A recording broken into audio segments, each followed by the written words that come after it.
I mean, I'm so excited about this guest. I know you are. To introduce our special guest, Steve Farber, world-renowned leadership guru, best-selling author, one of the most sought-after keynote speakers in the country, and one of the top bloggers in the world. Steve, welcome to the Mondays at 3 show. You know, I know that Greg knows a lot about what you do, but there's some of our listeners may not know, and we definitely want to introduce them to your entire program and what you're getting ready to do with your Extreme Leadership Summit. So can you give us an overview of that? Sure, yeah. Thanks for asking. You know, I've been in the leadership development arena for 20 years, which is a broad arena. But, you know, I came up through, many of your listeners, I'm sure, are familiar with Tom Peters. You know, original claim to fame, of course, was In Search of Excellence, which came out forever ago already. But I was vice president of Tom's company for 6.5 years, and I've just been in the leadership arena in some capacity or another for a long time, and I've had exposure to a lot of companies and had seen a lot of great leaders and a lot of really terrible leaders. And in 2004, my first book was published. It was called The Radical Leap, A Personal Lesson in Extreme Leadership. And I'm happy to say that just over the last, about 2 years ago, it was named by a couple of guys from CEO Reed as one of the 100 best business books of all time. Which is That's awesome. Congratulations. Thank you. I'm not entirely sure that it deserves to be on that list. I'll take it. Take it anyway. Thank you so much. Grab it and run, baby. So the second book was called The Radical Edge, which came out in 2006, and Greater Than Yourself came out in 2009. So The Radical Leap Re-Energized is my most recent version. But the point is that in my estimation, what real leadership is extreme. And so extreme leadership, which is kind of the overall title of my platform, I guess you could say, my body of work, sure, is just my way of saying somebody who really leads. Somebody who really leads is doing something extreme. So it's not about your position. It's not about your title. It's not about what it says on your business card.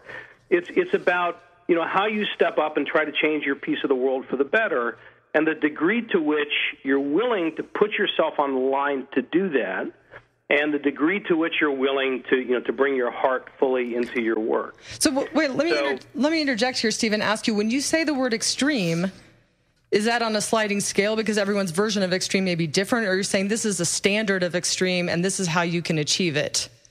It's a great question. I think the answer is actually kind of both. I mean, some of this is relative, and some of it might be a little bit more absolute. But it's all, you know, ultimately it's all very subjective. But so there are a couple of standards for me. I mean, the first thing is that you really don't deserve. I mean, again, I don't care what your position or title is, whether you have one or not, frankly.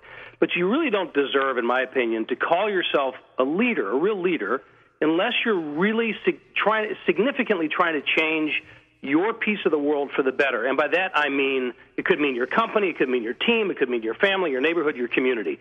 So it's not just about getting things done.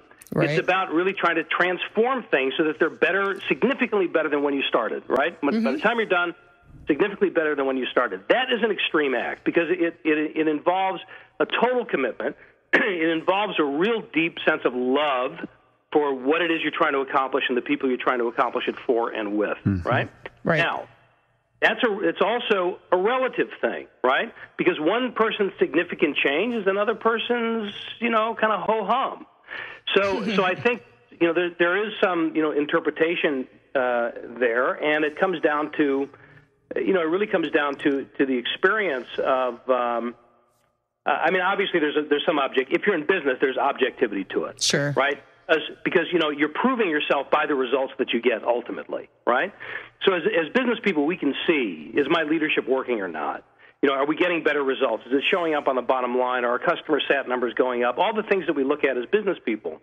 But in our families, we have ways of measuring that too, right? Our kids going on to have lives of fulfillment and enjoyment and success, however you measure that. So it is objective in the end analysis. Right. But again, one person's scary, you know, transitional moment can be another person's, you know, no big whistling deal in the dark. Well, Steve, let me ask, let's get into the summit a little bit. And I guess my first question would be is, why now? I mean, you've been a leader in the field forever, and you've made your mark. You've got these best-selling books. Why is this the time for the summit? Man, it's a huge question. because some of it's the answer to that on one level is personal, on another level I think it's more global. So let me try to hit both. Personally, I've never done anything in the public arena before. I mean, like I told you guys, I've been doing this work, this leadership development work for a long time, but primarily, I'm going to say exclusively, what I've done is been in company or in association stuff. So I'll speak at company meetings. I'll work with my client companies as a consultant. I'll speak at associations. Never really kind of open for the public to come and attend. So it was just time to do that, time to just throw open the doors and say, anybody who's passionate about leadership and wants to change your piece of the world together, let's all get together and do that and help each other to do that. So that's, personally, it's kind of the next chapter in my career and getting the word out, further and wider, I guess. But I think globally, more and more, it's increasingly important for us. When I say us, I mean people of, with a passion for making things better, and I know that's still rather broad, to really help each other to do that and to get together to do that face to face. I love technology. I'm on Twitter all the time, I'm on Facebook, I blog, I do all that stuff. And the technology does bring us together, but at the same time, if we're not careful, it can separate us at the same time it's bringing us together. In other words, we get more comfortable being isolated because we're having good conversation. But I think it's really important to create a scenario, to create an environment for people to get together physically and deepen those relationships and really do important work with one another in the same physical proximity. So I think we're going to see that more and more people are going to crave this kind of a thing, and we'll see. But it's really going to be a phenomenal event, just phenomenal. It's interesting because obviously we all have had to adapt with the social media and all the online stuff going on. There's almost no choice, but when you're in an online environment, you have to create the energy. There's something you have to bring into those chat rooms or onto your blog that generates the energy. But when you've got a lot of people in the same room at the same time, the energy creates itself. So you don't have to focus on that so much because the energy's there. It's just yours to take and run with. And it seems like that would be, I can see exactly how that would benefit everyone who got to see you in person and got to see everybody else that's looking for the same thing or a version of the same thing. Yeah, I think that's a great point. I mean, obviously the energy is there to build and harness, and it's there in the very beginning because of the people. It's self-selected, right? Mm-hmm. The people that are coming because they want to be there. Right, absolutely. But if you go to extremeleadership.com, you'll see an overview of all the speakers and the agenda and what this is all about. But to summarize it, I mean, really, this is an opportunity for us to get together and work with some really significant thought leaders in the leadership arena. And these are people that I've invited because for two reasons. One, I know them personally, so I know they are who they are. Let me put it this way: they are who they appear to be. Right. That's not always the case. Right. No doubt. And they have such a deep level of passion and integrity in their own bodies of work, and their work is really simpatico with my own, with this whole idea of extreme leadership. So we're really approaching extreme leadership from several different angles, but this is not. There are two different kinds of events out there primarily, and tell me if I'm wrong, if you guys have seen the same thing. One is what I refer to as the pitch fest, right? I'm certainly not the only one that refers to it that way, right. But that's basic when you have this whole cavalcade of speakers, and each one gets up there and they deliver content and they put on a little bit of a show, and that's kind of cool. But then the main thing, the punchline is there's a big sales pitch to get you to buy their program, their product, their consulting, whatever it is. So you're listening to one sales pitch after another. And so it's a speaker followed by a stampede to the back of the room with the credit cards, flying around, and that's the deal. It's like an infomercial. Right. This is not that, just to be clear. The other type of event that you typically see is the standard kind of conference, right, where you get main stage speakers, and then you have a series of breakouts. So you go back and forth, everybody gets together, listens to the keynote speaker, then you can choose several breakouts to go to and workshops to take, and that's all, it's cool. You can take a lot of notes and you meet some people, and it's fine. That's not this either. But what we're trying to do here is create a whole process. So what will happen is we'll listen to the speakers. And, I'm happy to, talk through who each one is if we have time, and you can see it at extremeleadership.com as well.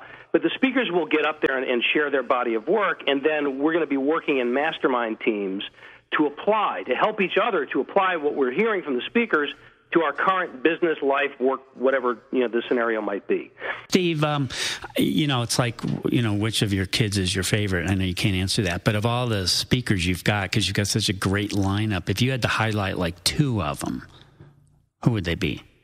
Yeah, oh man, why two or three or four? Okay, or four. Go for it. So first of all, I think possibly I'll start with this because it's the most unusual. Not typically the kind of person you're going to find at any summit, let alone a leadership summit. One of our speakers is a guy named J.J. French. Now, most people probably don't recognize his name, but most people do recognize the name of his band, which is Twisted Sister.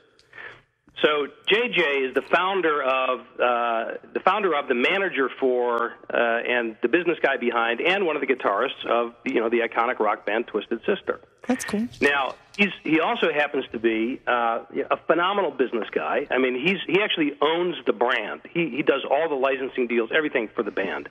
And he's an entrepreneur. He's a business guy in a very, interesting industry. And super competitive industry.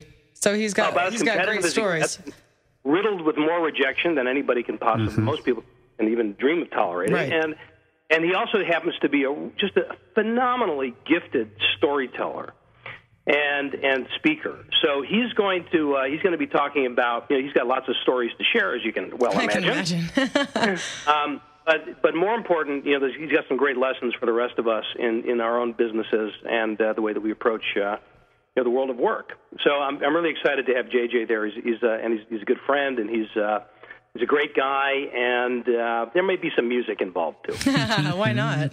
And then, of course, Tommy Spalding, who you guys know, and he's a local for you. He lives in Colorado. The author of "It's Not Just Who You Know." He's been on your show before, as a matter of fact. I think. Tommy is also a very close friend, and he's a master at building relationship. He calls the fifth floor relationships. So Tommy's going to be there to help us identify what that is and how to go about creating those to really bring our businesses to an entirely different, our business relationships to an entirely different level. Sally Hogshead, who's really been blowing up quite a bit recently, the author of a book called Fascinate. Her work is really about helping you to understand how you come across to other people when you communicate, so as a leader or in any other role, and what is it about the way you communicate that makes you fascinating. And if you can really understand what that is, then you can shore it up. You can really use it to be more fascinating, more influential in whatever it is you're trying to achieve. And she's got tremendous database behind her work. And one of the things that will happen as a result of being in the summit is that you'll have access to her assessment tool, and you'll get a profile. She has all these kind of archetypal profiles of the different ways in which we fascinate one another, and you'll be getting that at the summit, understanding what it is, and then we'll be doing the work on how to apply it. That's something that everybody can use. I mean, I'm an actor, so I did something similar to that, and I was shocked to find out what I found out by doing surveying and talking to other people. My assessment was very interesting to me, so I can imagine that any person walking in any shoe could use that. Yeah, and the other thing she's going to do for us, because everybody will have taken the assessment ahead of time before the summit actually begins, is she'll also be able to generate a profile of the group. So we'll kind of have a sense of, those that are gathered together at the Extreme Leadership Summit, August 17th through 19th in San Diego, California. What do we look like? Yeah, right. Standpoint as well. What's our group, cool. Our group identity? Yeah, and then Liz Strauss, who is one of the queens of social media, named one of the top 10 most influential women in social media by Forbes, it will also be there to help us understand the world of social media and how to use it as part of our leadership endeavor. So and more. Well, it sounds great, because I'm sure that people, they're looking for something, but they want something different or something they haven't heard before. And here it sounds like you've got such an eclectic group of people that it's going to hit people on all different levels. Yeah, absolutely. And in fact, Brian Main is coming over from the UK. He's very well known throughout the world. He hasn't really done a lot of work in the U.S. We're really excited to bring him over. He's got a wonderful methodology of mapping, kind of goal mapping, life mapping, business map. And he's a very entertaining guy, a really interesting story. He actually grew up as a gypsy in England and was illiterate basically until his teens, and he taught himself to read and write. And now he's a tremendously successful guy. So he'll actually be working with us quite a bit on these different mapping methodologies, which we'll be able to apply, of course, to everything else that we're learning in the context of the summit. Boy, sounds incredible. It really does. I'm sure that some of our listeners are thinking, okay, San Diego and all these great speakers and great subject, how do I get there? And I noticed that you mentioned that you only have to have a passion for leadership to be qualified to come. That's what you need. But what do you mean by that for some of the people listening today? Yeah, so, a lot of times when people hear the word leadership, they think it's for, senior executives. And it is, but not exclusively. So when I say anybody who has a passion for leadership is anybody that really wants to make a difference, in their work, in their life, in their community. So we will have senior executives, and there's a few folks that are coming that are CEOs of their company. We will have solo entrepreneurs, people that are in business for themselves. Nobody reports to them. They kind of, work out of their home or their office just by themselves, and everybody in between. So we've got some corporate people coming, some entrepreneurial types coming, some direct sales type people coming. I want to have an environment that's really, we got a good variety of people that are working on a variety of challenges, but they're brought together by that passion for making a significant difference. And again, I know that it might sound a little vague to some people. It's kind of a broad umbrella, but that to me that's the essence of leadership. If you're the type of person that kind of likes to sit back and have other people sort things out for them and just hope that things get better, you're probably better suited going to one of those pitch fests that we talked about. But Get your credit card out. If you're the kind of person that really is, there's something significant that you want to do, and you want to get better at doing it. You want to have people help you to do it. You want to understand what it means to really lead and not just call yourself that. Then the Extreme Leadership Summit is ideal for you. And here's the other thing. It's just going to be a freaking blast. It's going to be a blast. I'm so excited about the experience that people are going to have. Right now, we got our heads in all the logistics stuff and the marketing and getting the word out. But my primary role in this is to really is the experience itself, right? Is to create that right combination of energy and content and interaction, and that's what really trips my trigger. And in fact, most of I can't say this will be true for all of them, but the vast majority of the so-called speakers that are coming are actually attending the whole conference. So that's awesome. Yeah, it's going to be really cool. Well, and the beauty of that is that you're sitting right next to them in the workshop, and you get to know them from multiple levels. And, Steve, when we come back from break, I want to just capitalize on the idea of the mastermind group.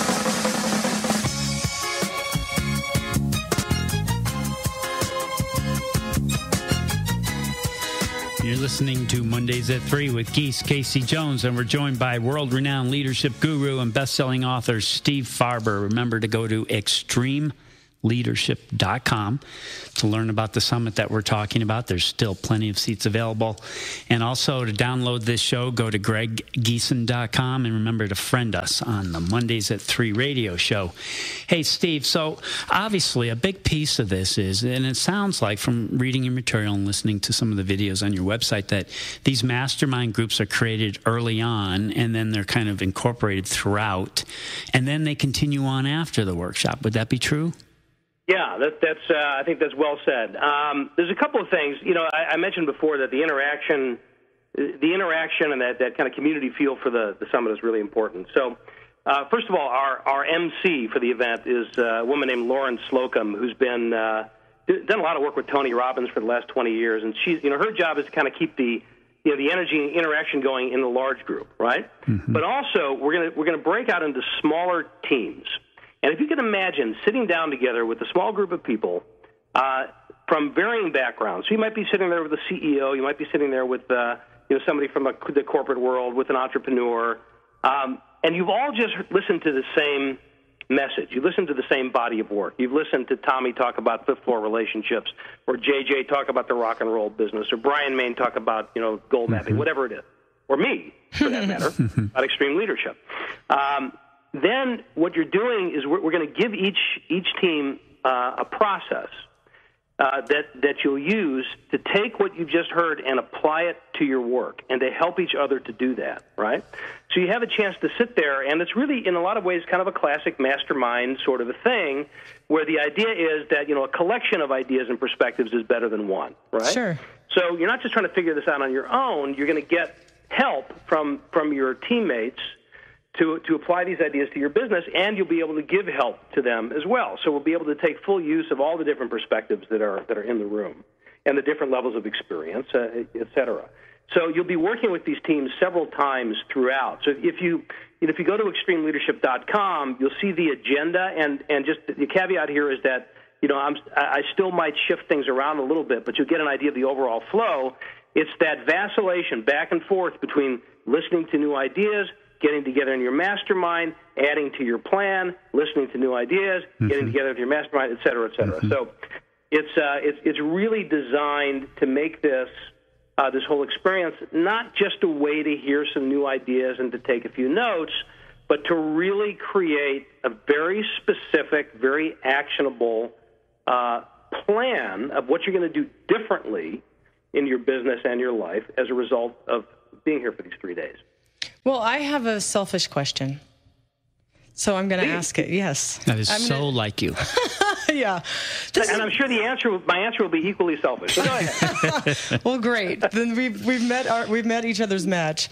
This is my question for you, as a performer and as someone who also coaches people in public speaking techniques and active listening. I use music all the time. It's taken for granted that music is part of it, and I want to know what you think about using and making the connection between music and leadership.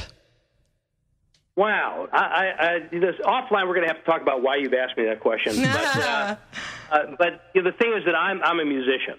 I'm a guitar player. I have been since I was 13 years old, which means I've been doing it for a long time.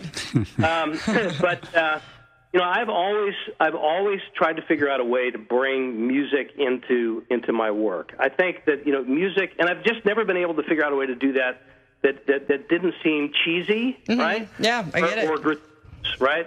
I don't want to be giving a speech and saying in the middle of things that, say, well, let's just pause for a moment. You're a musical interview. What I can do. So I think music really does, it plays such an important role for us as human beings because it's unifying and it's evocative and it gives us a way to communicate with each other beyond words. So what we're going to do with the summit, I mentioned before there may be some music. Yes.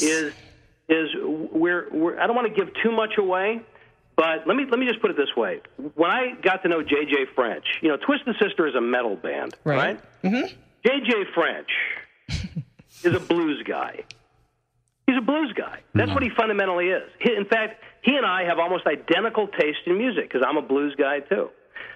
So we're talking about how we might be able to bring some blues, which is kind of it's a bit more universal than metal. I would have maybe that's not entirely accurate, but I think it potentially it is to bring that into what we do. But specifically on the Saturday night, so the summit starts on Friday the 17th and goes through Saturday and Sunday. On the Saturday night of the 18th, we're going to have kind of a combination of mini concert and open mic. Oh, love! I love that. So for anybody like yourself, Casey, who's a musician, and we'll have lots of instruments, guitars, keyboards, whatever people want to play, or they can bring their own. Anybody who's a musician wants to express themselves in that way, they can have the mic for 15 minutes or so, like a typical open mic, and we'll punctuate that with some little mini concerts. By some people that I know and local folks in the San Diego community. They're just wonderful musicians, and we just want to have kind of an evening of music, celebration, and community and creative expression. And what an amazing way for those people that might get up for open mic to just to connect even deeper with the people that they've just spent all day with. It really, absolutely, it and just of course, breaks down a lot of walls. Absolutely. And nobody's forced to do anything, right? So it's, the way I like to think about it is it's an evening for musicians, frustrated musicians and people like to listen to them. You know, it's all. It's really easy to do. ExtremeLeadership.com. Register. The sooner you register, the sooner you can start getting we start with follow-up emails and some things to begin working on right from the get-go. And it's not published on the website, but if you, ideally, I'd love to see people come with their teams. Sure. Or a group of people that kind of share this passion. So it's not published on the website, but if you contact us, through the website and say that you want to bring a group of people, we'll work out some kind of a group rate for you. Excellent. Well, Steve, a final question for me, because I know we've only got a couple minutes, but the Radical Leap, the Radical Leap Re-Energize. What can you tell us about that? Yeah, so the Radical Leap Re-Energize just came out in November of last year, and it's a compilation of my first two books, The Radical Leap and The Radical Edge, which I originally wrote as part one and part two. I just wrote them in a way that you could take them in either order and not have to read both. But they kind of belong together. And, these books, particularly The Radical Leap, has had such a profound impact on so many people throughout the years. LEAP is an acronym that stands for Love, Energy, Audacity, and Proof. And, so I make the case for the role that the heart plays in business and in leadership, and it's really had such a great impact on so many people in so many different aspects of life, at work and beyond, that I really wanted to kind of give it, breathe a little bit of new life into it. And I write, like you, Geese, I write parables, right? So it's kind of difficult to come up with a, revised edition of a novel. You do, I changed the character's motivation. Check it out. So instead, what we did is we put the two books together like they were kind of originally meant to be in it, and we added some QR codes with some additional content. So it's really cool. It's a great book. You can find it on Amazon, and if you can find a bookstore, you might be able to find it there too. I just don't know how easy it is nowadays. It's very well received, and it's kind of the foundation really for my work. And we'll be exploring a lot of those things at the summit. Yeah, well, you're definitely one of the best authors, let alone speakers. And now you've got a workshop. I mean, the whole thing's complete. So people would be crazy if they didn't check you out. ExtremeLeadership.com is the best place to start. Steve, it's been an honor to have you on the show again. Thank you so much. And we're big supporters of everything you do.